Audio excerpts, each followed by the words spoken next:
Bonjour et merci de votre fidélité à nos programmes. Émergence de ce jour va passer à la loupe un thème, le développement communautaire, quel rôle des associations. Et quand nous parlons bien sûr des communautés, c'est des communautés à la base, il vous en souvient, le Togo a voté pour les locales et autres dans ce pays et vous en savez beaucoup plus et pour mener à bien les activités c'est là dans toutes ces contrées, il faut que des organisations, des associations à la base s'y intéressent à la chose proprement dite. Il y a d'autres qui sont sur le terrain il y a déjà un peu plus de 15 ans, 20 ans bientôt. Nous avons un représentant, un président de cette association sur ce plateau. Il s'agit bien sûr de Akwete Kosigan Akwete. Il est le président de l'association l'Alliance Jeunesse Développement. Avec lui, nous allons devoir nous intéresser un peu à cette activité qui a été menée pendant les vacances dernières pour pouvoir bien sûr s'intéresser à cette masse jeunesse, bien sûr, qui est bien sûr le vivier de tout développement à travers tout un pays, tout un continent, voire le monde entier. L'activité a porté sur plusieurs points. Nous allons nous intéresser à ça et puis s'intéresser à cette localité, le Yoto dans tout son ensemble, la préfecture de Vaud aussi par moment. Il y a de ces cadres-là qui ont marqué leur temps et on va s'intéresser un peu à leur parcours dans tout son ensemble. Kosigan, bonjour et merci d'honorer notre plateau. Bonjour, bonjour Mathieu, bonjour à tous les téléspectateurs, téléspectatrices de Niveau TV de par le monde. Je suis honoré par votre invitation ce matin. Plaisir partagé. Comme vous le savez, nous sommes retrouvés sur ce plateau il y a déjà 1-2 mois en arrière. Tout à fait. Pour passer bien sûr à la loupe cette activité que vous avez mise au point, mise en place, avec l'appui de certains jeunes qui ont trouvé bien l'idée derrière de cette grande rencontre qui était pour partager d'abord les idéaux portant sur le civisme, le développement des localités, des communautés à la base. D'abord, qu'est-ce qu'il en est concrètement en termes des objectifs fixés au départ? Vous l'avez atteint? Oui, je dirais que l'initiative dernière organisée à Klikamé, dans le canton de Vaud, dans le Vaud, a été d'un succès remarquable. Sur 2 mois, nous avons entretenu les jeunes sur l'entrepreneuriat, le civisme, le bon vivre ensemble et surtout comment alors un jeune peut se prendre tôt dans la vie pour titiller le succès. À ces exercices, nous avons commis des spécialistes en la matière qui ont entretenu des semaines durant des jeunes sur des séries de formations et de conférences, débats. Ils ont eu à entretenir les jeunes de ces localités qui ont été sensibilisés, qui ont été édifiés sur plusieurs axes par lesquels ils peuvent facilement réussir. L'un de ces axes, c'est la formation professionnelle. Vous savez que aujourd'hui, le monde est régi par 2 choses. Il y a les problèmes et les solutions. Oui. Et donc, chez nous, à l'AJD, nous disons, aussi longtemps que vous êtes dans la recherche de solutions aux problèmes des autres, vous avez un gain. Et c'est ce qui se fait. Celui qui travaille dans une entreprise est en train de trouver une solution à celui qui a créé l'entreprise. Et l'entreprise trouve des solutions aux gens. Par exemple, j'ai besoin qu'on me coiffe. Alors ça voudrait dire que quelqu'un me trouve la solution, c'est le coiffeur. J'ai besoin d'une porte, celui qui me trouve la solution, c'est le menuisier, etc. Donc, pour nous, quand un jeune se forme professionnellement, se donne à un métier, il pourrait facilement gagner sa vie. C'est vrai, il faut faire de longues études, mais à la fin, il faut aussi travailler. Et donc pour nous, il est mieux d'être son propre chef, son propre patron et donner la chance peut-être aux autres quand vous réussissez en les recrutant pour que tous portent votre vision que d'être employé chez quelqu'un et le servir à vie, être dans la même chose. Donc la créativité de ces entreprises ont été l'objet de beaucoup de séries de formations, ce qui fait que à terme, nous avons des jeunes qui ont localisé beaucoup d'opportunités sur le plan local. Ils n'ont pas besoin de se déplacer chez eux. Par exemple, si je prends ceux qui font les paniers qu'on fait avec les raffias de palmeraie, voilà. Ceux qui savent faire la houe, le coupe-coupe. Il suffirait qu'ils rentrent dans leur atelier de fabrication de houe et de coupe-coupe. Ils n'ont pas nécessairement besoin de venir à Lomé pour conduire Zemidja. Et puis, des gens ont appris comment utiliser les réseaux sociaux pour vendre de ces choses. Il y en a qui, alors aujourd'hui, mettent de ces articles sur les réseaux sociaux et quand il y a commande, ils retournent chez leurs parents ou les producteurs de ces instruments-là, ils les prennent, ils les vendent. Ce qui voudrait dire que à moins de 2 mois, à la fin de nos activités, il y a des témoignages qui viennent alors de ces jeunes-là qui trouvent à faire parce qu'ils ont été formés, parce qu'ils ont été renseignés sur les opportunités qu'ils ont chez eux. Et aujourd'hui, d'autres arrivent à gagner leur vie à partir de ça. Ça, c'est un. De deux, nous les avons aussi formés sur le civisme, sur la bonne citoyenneté. Aujourd'hui, tous les villages dont les jeunes ont été formés organisent à chaque repos. C'est-à-dire qu'au village, il y a un jour dédié au repos. Quand ce jour arrive, il y a un village propre qui se fait aujourd'hui dans ces localités-là. Et leurs besoins, c'est l'électricité. Je profite de ce plateau pour demander humblement au gouvernement de penser à Klikamé. Pour leur apporter l'électricité. L'électricité est déjà arrivée à Kponou. Alors, de Kponou à Klikamé, c'est moins de 2 kilomètres.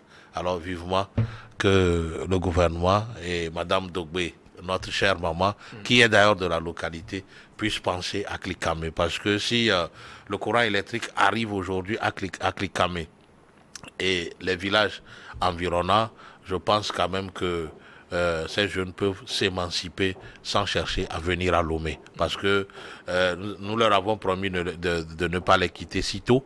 Nous resterons avec eux. La fois dernière, nous leur avons offert 2 points Wi-Fi que l'association a mis à leur disposition. La JD a offert 2 points de Wi-Fi dans la zone. C'est gratuit ou Oui, c'est gratuit. Pour nous, on leur a laissé à eux de savoir comment gérer pour que, voilà, quand l'abonnement va venir, ils puissent continuer. Mais nous l'avons fait dans l'intention de permettre, surtout aux jeunes scolaires et aux étudiants, de pouvoir alors faire des recherches et apprendre à partir de leur smartphone.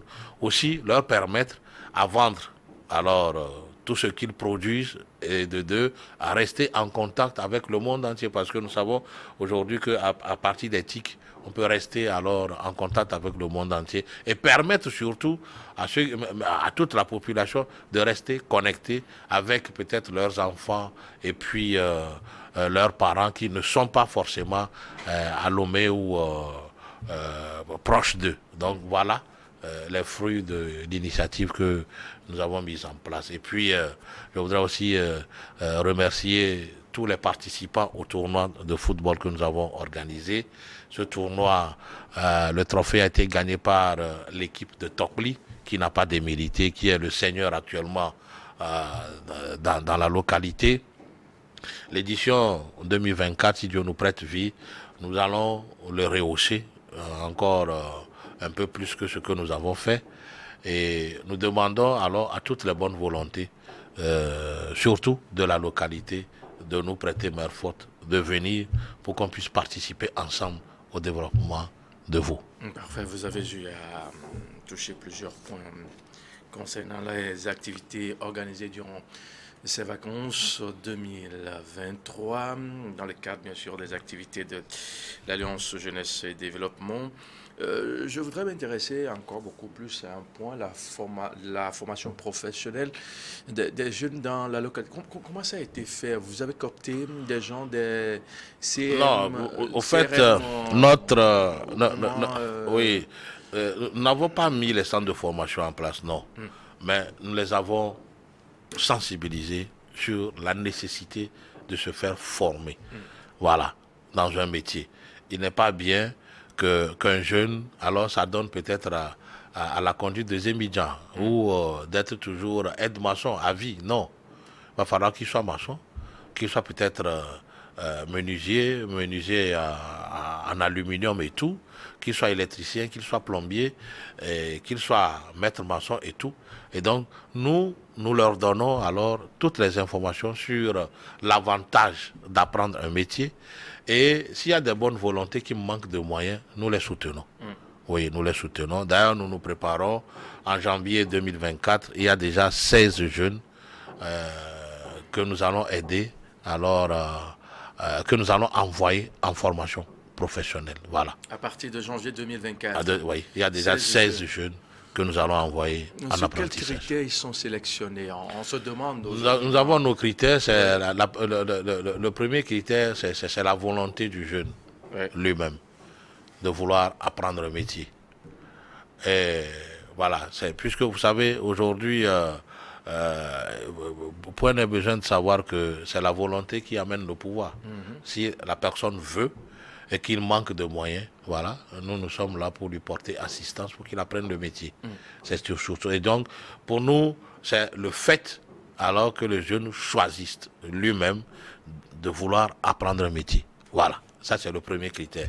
Et il y a d'autres critères que nous voyons par après, liés peut-être aux moyens. Si la personne dispose déjà de moyens, il vaut mieux donner la chance à celui qui n'en a pas les moyens. Et donc, nous tenons aussi compte de ça. Voilà. Il y a un sujet qui revient très très souvent quand on parle bien sûr de ces formations dans ces localités qui ne sont pas forcément dans la ville principale. Je veux parler de la capitale. On parle du niveau de la formation professionnelle. Est-ce qu'elles sont au point comme on peut retrouver celui qui a appris la couture? Vous savez, aujourd'hui, beaucoup de maîtres d'ateliers ou des formateurs sont formés à Lomé. Oui. Et sont partis alors ouvrir leur atelier dans la localité. Ça, c'est déjà un plus. Alors, si le monsieur est venu alors acquérir son savoir à Lomé et qu'il retourne servir sa population, il suffirait que vous mettez un jeune à côté de lui, il aura alors les mêmes compétences. Peut-être après la formation, il peut alors chercher un stage et nous les aidons même dans ça. Si le jeune finit la formation et qu'il a un parent qui peut l'héberger à Lomé, nous nous en chargeons de lui trouver un stage chez dans le même métier à Lomé pour qu'il puisse acquérir d'autres astuces pour mieux réussir une fois qu'il aurait fini le stage. Voilà. Donc c'est comme ça que vous évoluez en matière parce qu'il faut toujours, vous savez, il faut toujours apporter quelque chose aux jeunes. C'est vrai que nous attendons beaucoup des jeunes, mais de quels jeunes? Quel type de jeunes nous attendons? Si la personne n'a pas une formation professionnelle, s'il n'a pas une formation académique, il ne sera pas bénéfique. Percutant. Oui, il ne sera pas bénéfique pour lui-même, ni pour son village, ni pour la société. Alors il faut apporter quelque chose aux jeunes qui a la volonté. Maintenant, celui qui n'a pas la volonté, mais qui a les bras valides pour le faire, il faut l'inciter. Il faut créer en lui l'envie alors d'aller se faire former et de gagner sa vie, et que voilà, de vouloir la vie facile ou se jeter dans des métiers qui ne vont pas lui permettre d'émanciper ou de réussir sa vie. Par exemple, quelqu'un qui s'adonne à la conduite des émigrants, il est limité. Il est limité, ou quelqu'un qui le métier semble nourrir son homme. Et puis vous savez, il y a même un métier à la portée des jeunes ruraux qu'est la terre. Ah oui, pour eux, ok, nous avons aidé nos parents à cultiver la terre, et puis ils ne connaissent pas. La fois dernière, quand nous avons amené quelqu'un qui s'y connaît en agriculture, qui a entretenu un certain nombre de jeunes sur alors les façons de faire des cultures, et surtout les cultures de contretemps, et tout ce qui les suivent par les guerres, mais beaucoup se disent, là, je ne vais plus aider papa, même s'il faut aider papa, il faut que je trouve mon propre domaine pour pouvoir alors me lancer dans l'agriculture. Ensuite, il y a l'État qui a mis beaucoup d'instruments. Il y a plein de mécanismes maintenant mis en place. Mais les jeunes n'ont pas. Vous informez. C'est maintenant que nous cherchons à envoyer. Il faut là, nous prenons des dispositions pour nous approcher du ministère du Développement à la base. Voilà, pour que nous puissions travailler, nous puissions nouer un partenariat avec le ministère à la base du développement à la base pour pouvoir relayer. Il y a Madame Mivedor Badamassi Saouda qui est là. Oui. Saouda Faège, elle le fait si bien. Voilà. Elle tout ça reçoit pas mal de jeunes. Mais les jeunes ruraux n'ont pas l'information. Maintenant, nous voulons se servir de canal, voilà, édifier les jeunes, sensibiliser les jeunes sur alors tout ce parterre d'instruments et de mécanismes que l'État a mis à leur disposition et dont ils n'ont pas l'information. Voilà. L'ignorant, c'est celui qui n'a pas l'information. Ah ben oui. Beaucoup de jeunes crient aujourd'hui, ok, l'État ne nous fait rien, l'État ne nous accompagne pas. Or, si nous venons dans la réalité, il y a beaucoup d'instruments que que le gouvernement a mis à la disposition des jeunes. Même cette affaire de 20% de marché public qu'il faut alors octroyer aux jeunes. Il y a beaucoup qui ne savent pas qu'aujourd'hui, les mairies qui sont dans leurs différentes localités, ils peuvent rentrer alors dans ce mécanisme-là pour gagner des marchés. Ils ne connaissent pas. Alors, nous faisons le devoir qu'en 2024, nous allons pouvoir nouer des partenariats avec le ministère du Développement à la base pour pouvoir alors relayer sur le terrain tous les instruments et les mécanismes que l'État a mis à la disposition des jeunes pour que voilà, même le jeune rural puisse se servir, puisse s'en servir et réussir sa vie sans pour autant chercher à venir à Lomé conduire ses médias ou rester sans rien faire au village et dire que voilà, l'État nous a laissé pour cause.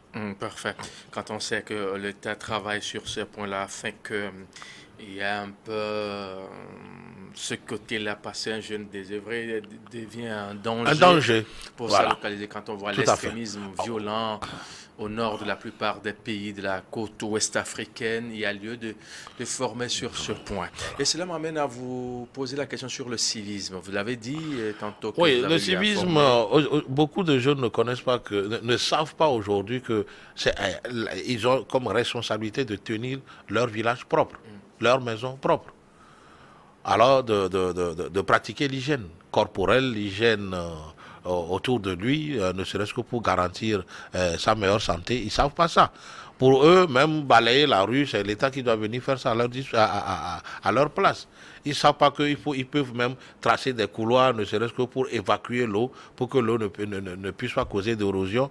Alors sur leur propre route ou même dans leur champ, ils ne savent pas. Alors tout ça là, il faut les former. Il faut aussi leur apprendre que voilà, comment peut se comporter un bon citoyen dans sa cité. Il faut leur apporter l'information. Parce que beaucoup, vous savez, avant, c'était l'école qui nous aidait par la leçon d'édu civique. Voilà, mais aujourd'hui, oui, bon, il y a cette matière-là qui est rendue maintenant obligatoire dans le cursus scolaire. Mais en tout temps, il y avait eu un peu de laisser aller. Et donc, aujourd'hui, les enfants ne savent pas. Alors, quel est le rôle et quel est le comportement?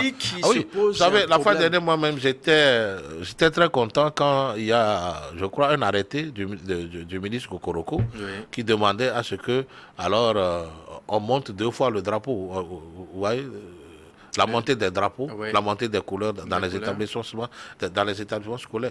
Aujourd'hui, vous serez surpris que même quand on monte le drapeau, il y a d'autres qui circulent, il y a d'autres qui marchent. Or, à notre temps, toi-même, tu sais que même si on monte le drapeau, même celui qui passe sur la route doit s'arrêter jusqu'à ce que vous finissiez la cérémonie. Très belle histoire de ce truc-là. Quand j'étais au cours primaire, voilà. C'était très bien. La bonne musique, on est bien droit. Oui, même le paysan qui passait, il est là. Mais oui, mais tout ça aujourd'hui est laissé. Je m'en souviens, c'était je l'ai fait quand, oui, dans les années 95, 96, 97, là. J'étais à l'EPP Zoma ici à Kwalimé. C'est à Kwalimé. À l'EPP Zoma, c'était du bon moment. Également au lycée, au CG lycée, c'était pas aussi facile. On respectait ça à la lettre. Même le passant. Ah oui, même le passant est tenu de s'arrêter le temps qu'on monte les couleurs, qu'on chante l'hymne national. Aujourd'hui, il y a même beaucoup de jeunes qui ne connaissent pas. Vous les avez sensibilisés sur ça? Mais oui. Prenez des jeunes, demandez-leur de vous chanter l'hymne national. Ah oui. C'est là où vous allez constater. Les personnes âgées aussi, c'est pas facile. Vous savez? Oui. Les valeurs. Avec un ami, je disais, mais il faut qu'on. Bon, que les gens m'excusent, les gens vont me prendre comme ils veulent, mais c'est juste pour peut-être susciter le patriotisme, qu'on instaure par exemple le service militaire après le bac, par exemple, mais après le BPC. Même avant le bac, c'est 6 mois dans ces genres de domaines, on la forme, on l'éduque autrement à ces valeurs-là, citoyennes, la vie en société dans tout son ensemble. Quand c'est sale dans un quartier, comment s'organiser et mettre les choses au point. Je disais ça et les gens disaient, mais toi là, tu veux nous ramener encore à... Je crois que c'est plutôt ça qui avait fait alors de nous autres de bons citoyens. Qui aujourd'hui sur la route, vous êtes incapable de laisser même un mouchoir ou peut-être un sachet. Vous êtes incapable de le faire. Parce qu'entre-temps, on vous a donné les informations, on vous a formé par rapport à ça. Et donc, je demande humblement alors à tous les enseignants de ne pas alors faire de la paresse sur cette éducation. Il faut toujours former alors les élèves, les étudiants sur alors les qualités que doit posséder un bon citoyen. Voilà. Parfait. C'est ce que vous avez eu à faire durant tout ce temps quand on sait que vous êtes une association qui travaille. Il y a 26 ans, nous travaillons. Il n'y a pas de région du Togo où l'AJD n'a pas laissé ses marques. Des régions, oui, mais des localités, des villages. Je vous conseille très prochainement d'aller dans le Grand Cloto. Oui, quand même, la charité bien ordonnée commence par soi-même. Vous allez vers... Vous connaissez le Grand Fiocport? Non. Ah oui, c'est le moment, hein. Quand vous quittez Palimé-Ville, vous allez vers le Ghana, là. Il suffirait qu'on trouve un point focal par lequel nous allons commencer. Facilement. Alors, ce sera avec plaisir. Ils en ont besoin. Ah oui, qui des jeunes aujourd'hui n'a pas besoin? Dit de Kwadapé, de Wome, de Gbalavé, Tchadomé, de Yéviépé, Tchadoméché, mon ami Francisco. Oui, il y a plein de jeunes qui veulent avoir ces formations, mais les moyens sont un peu limités. C'est le moment de les apprendre. Il le faut.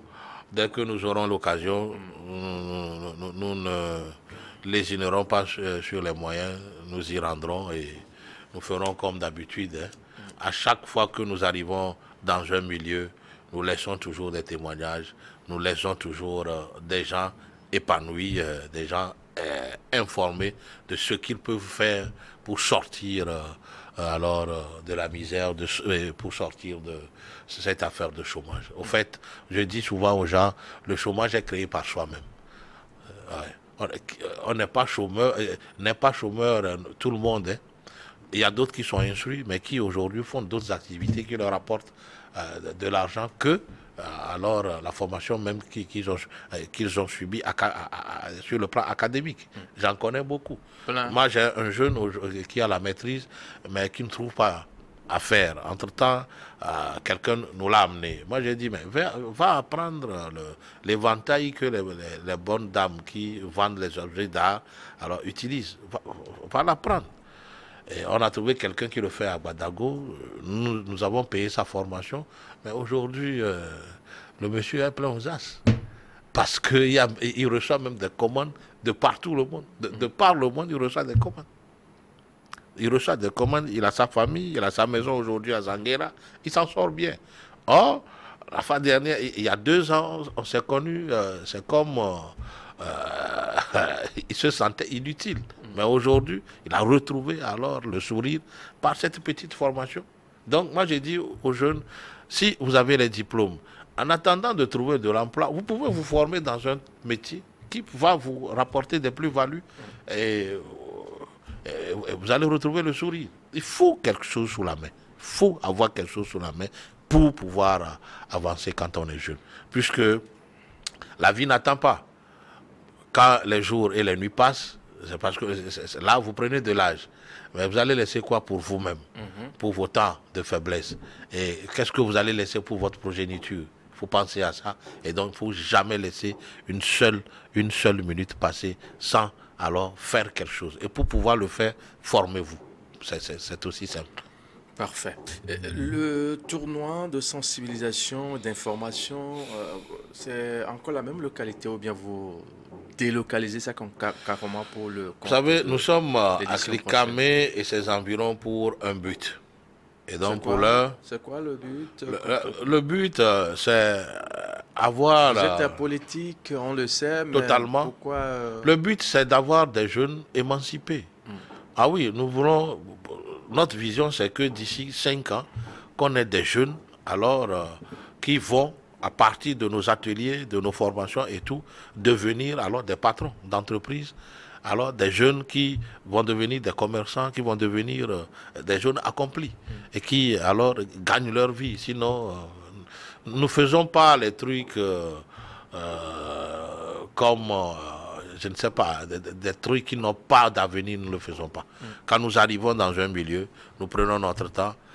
Nos cibles, c'est qui? C'est la jeunesse. Alors, avec cette jeunesse-là, nous travaillons pour laisser alors des repères qui, même si nous ne sommes plus là demain, alors ils peuvent toujours servir alors d'exemple aux autres pour que voilà, ils puissent suivre le pas. Merci pour l'explication. C'est les partis politiques qui, une fois l'élection finie, ils oublient la population, ils quittent. Non, pour nous, nous sommes là. Notre objectif, c'est la réussite des jeunes. Vous savez, M. Mathieu, ça fait très bon, hein? Ça donne de la joie quand vous rencontrez des jeunes qui n'avaient rien du tout, qui étaient désœuvrés et qui, par vos formations, par votre petite aide, devient quelque chose, devient une réussite. Ça donne beaucoup de la joie. Ah oui, ça donne beaucoup de la joie. Et nous avons choisi à le faire et nous n'allons pas dormir sous nos lauriers. Vivement que les gens, alors, les bonnes volontés, les philanthropes, puissent nous prêter main forte pour que, voilà, on puisse toucher beaucoup de personnes, beaucoup de jeunes qui sont dans nos milieux et qui ont besoin de nous, de notre accompagnement. Après l'étape de Klikamé, nous sommes dans le Vaud. Il faut penser à d'autres localités aussi. Parce oui, il y a Guadjomé. Il y a Guadjomé. Nous avons des activités. C'est dans les lacs, ça. Hein? Dans les lacs, oui. Il y a Guadjomé où nous aurons à faire des activités dans le mois de décembre à Guadjomé. Nous sommes sollicités par des villes et des villages. Et donc, nous les prenons cas par cas selon nos moyens, nos possibilités. Mais en décembre, nous serons à Guadjomé. Nous avons déjà commencé un travail là-bas. Je pense qu'en décembre, nous allons rester avec la jeunesse de Guadjomé et ses environs. Parfait. Cette question donne suite à une autre qui était en suspens. On me demande à Kouete Kosigan, pourquoi vous êtes de la localité? C'est ça qui porte le choix de cette localité? Mais non, l'AJD est une association à caractère national. Donc, oui. Ce n'est pas ma localité. Ma localité, c'est le Yoto. Yoto, justement. Voilà. C'est là où on veut en venir. Voilà. Yoto, aujourd'hui, on sait qu'il y a d'éminentes personnalités qui étaient passées par là. Le constat demeure amer quand on sait que le développement à la base aussi dépend aussi de... Vous savez, à Yoto, aujourd'hui, nous avons la chance d'avoir une dame au cœur d'ange. Je voudrais parler de l'honorable Amivi Jacqueline Aka. Elle est là, cette petite commerçante, mais tous les fruits issus alors de son commerce pour nourrir, voilà, le mot n'est pas exagéré, pour nourrir la population de Yoto. Ah oui, parce que avant que l'État ne crée Novici, Jacqueline Amivi Aka avait déjà alors 2 numéros, un Timoni et un Move, par lesquels alors il soulageait alors la population de Yoto. Je ne sais pas quel jour, il n'y a pas de jour que Dieu n'a pas fait que Jacqueline Amivi Aka n'est pas sollicitée par des familles, soit pour aller à l'hôpital, soit pour des décès, soit pour le manger, soit pour diverses raisons sociales. Elle en fait beaucoup. Les tables bancs qu'elle distribue dans les différents établissements, dans Yoto, dans tout Yoto. Et puis, ce qui est magnifique chez cette dame, elle ne dit pas que, voilà, je suis de telle localité de Yoto, et ce n'est que là où je peux agir. Non, elle ne le fait pas. C'est une dame qui, alors, soulage toute la population de Yoto et dans tous les domaines possibles. Les femmes, avec les accompagnements qu'elle leur fait, elle soutient les femmes avec des engrais, avec des herbicides. Elle soutient les jeunes. La fois dernière, je crois il y a 2 ans, elle a créé un petit mécanisme par lequel elle récupère toutes les filles qui ont le bac dans le Yoto. Elle les récupère et c'est elle qui assume alors tous les frais liés à leur formation au campus. Et il y en a même d'autres qu'elle donne à manger durant toute l'année à leur estudiantine. C'est formidable. Elle envoie même d'autres. Elle se bat pour trouver des bourses pour des jeunes étudiants des 2 sexes, et les filles et les hommes et les jeunes gens, pour alors aller se faire former hors Togo pour revenir servir la nation. Elle est là dans tous les domaines. Alors, moi j'ai dit, quand vous avez une dame comme ça, on ne peut que prier Dieu pour qu'elle puisse alors vivre longtemps, qu'elle ait les moyens nécessaires pour soutenir la population. Il y a aussi un autre honorable à qui je tire chapeau ici, Djisenou, qui aujourd'hui apprend aux populations de Yoto à s'accepter, à vivre ensemble. Et c'est lui qui organise alors les campagnes de salubrité publique. Chaque samedi, il est en activité dans une ville, dans un village, dans beaucoup de choses. Djisenou fait en sorte que toutes les filles et tous les fils de Yoto, dans leurs différences politiques, ça c'est vrai, puissent s'asseoir et parler développement de Yoto. C'est d'ailleurs ça la politique, hein. Vous pouvez être de différentes appartenances politiques. Oui, parce que vous savez, les aînés, je voudrais citer Maître Agbouibo, paix à son âme, Afacho Lucas, paix à son âme. Il y a l'autre Ninevi, lui il vit, Agbouibo Kodjo, il vit, et d'autres ont appris dans les années 1990 ce qui était appris aux gens de Yoto est que quand vous n'appartenez pas à l'obédience politique de l'autre, on ne devrait pas vous saluer. Et c'est ça qui a divisé Yoto. Et à ce mot, le remède trouvé par l'honorable Djisenou aujourd'hui est de faire asseoir toute la population de Yoto sans tenir compte de leur obédience politique pour qu'on puisse parler d'une même voix développement. Parfait.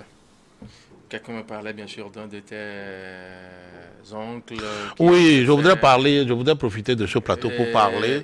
Il vit toujours, non? Non, paix à son âme, ouais. Le lieutenant Kofi Amouzou. Oui, lieutenant Kofi Amouzou, paix à son âme. Hein? Oui, c'est mon oncle. C'est mon oncle. C'est tout à l'heure un message. Ah oui, c'est mon oncle, le lieutenant Kofi Amouzou, qui a servi loyalement l'État togolais. Il a fait ses armes sous colonel Diafalo et puis plus tard colonel Assi, qu'il a même nommé au renseignement. Il a travaillé, c'est un gendarme complet, assidu, rigoureux, il est très intègre.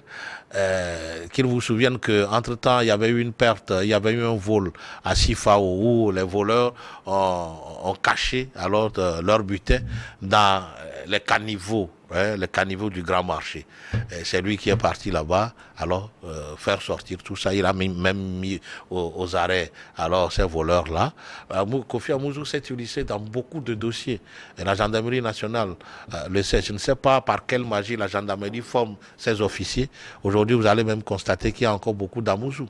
Je voudrais citer alors ce magnifique gendarme, ce premier flic togolais, le général Yark. Voilà, Amouzou a travaillé à l'image alors de ces officiers valeureux que nous avons. Amouzou a créé un climat de paix et de fraternité en les fils de Yoto en son temps. Voilà.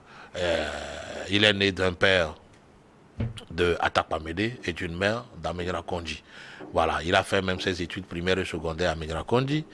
Et il a fait ses premiers pas de gendarme sous le colonel Diafalo. Plus tard, assis, il a servi la nation. Mais quelque chose doit nous interpeller aujourd'hui. Après sa mort, tout ce qu'il a légué à ses enfants, ce qui touche est que personne, aucun de ceux chez qui il a acheté ses terrains n'est venu dire il n'a pas payé. Mais malheureusement, ce sont des gens tapis alors dans les différents compartiments de l'État qui aident alors des usurpateurs à priver ces enfants de vivre des fruits de ces biens.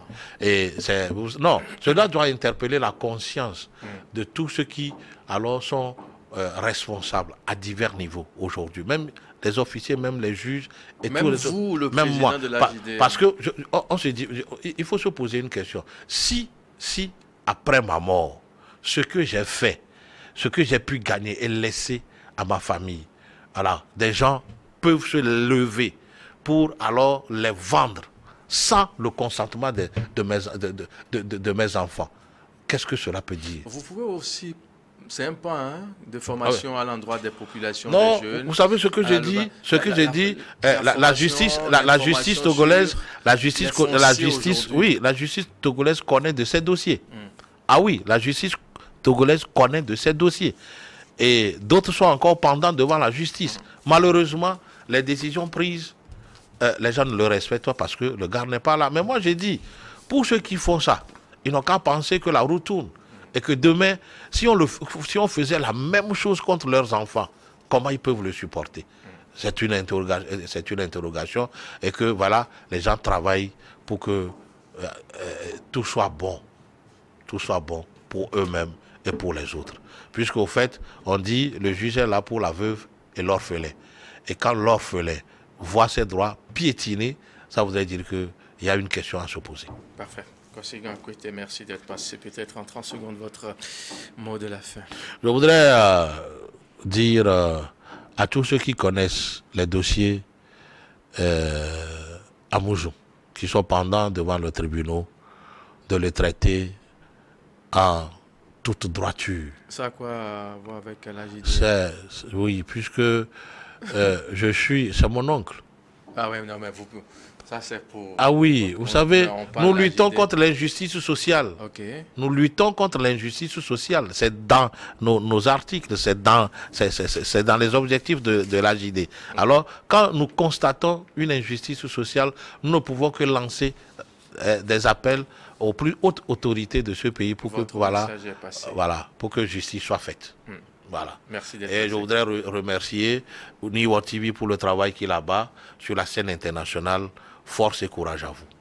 Kosigan Kouete, président de l'Alliance Jeunesse Développement.